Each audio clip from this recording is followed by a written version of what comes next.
Vane mañana me Estamos aquí en el pabellón de la Marbella, se está celebrando el campeonato de Cataluña infantil.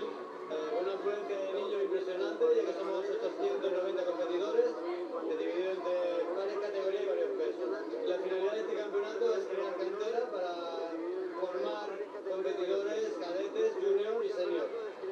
Aquest tipus de competicions és bo per nois perquè, a veure, poden sortir, conèixer gent, s'ho passen bé, i sobretot motivar-se per continuar fent taekwondo, que és molt important per ells. I la medalla de Joel González i les dues plates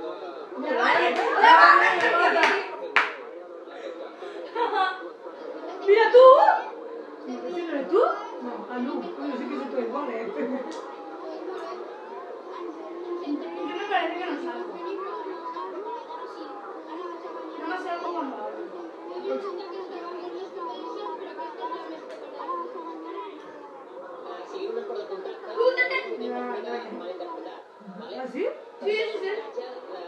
és molt important. Oh, te has caído. Ese es como en Andorra. O sigui, la disciplina, el fair play és el més important. I més que res per No sé, pero la Vane no quería salir. A mí la Vane me mata mañana.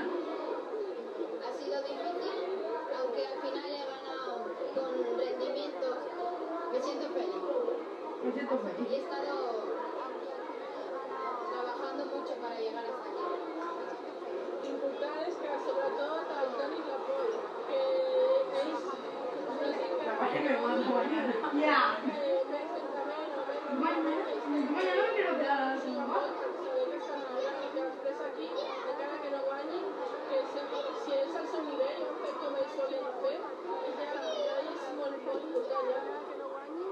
Al principio de España estoy muy contento porque la primera vez que gana tu combate, siempre el segundo lugar no puede comprar un chino.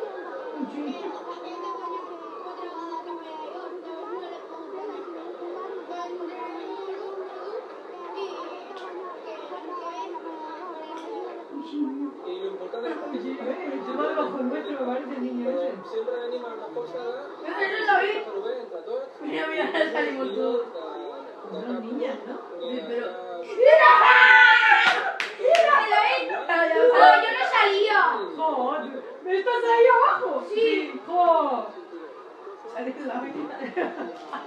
¿Pero por qué? A ver, salen las pipas. Ven a las pipas. Oh, pues sí que ha sido rápido. Yo no salía.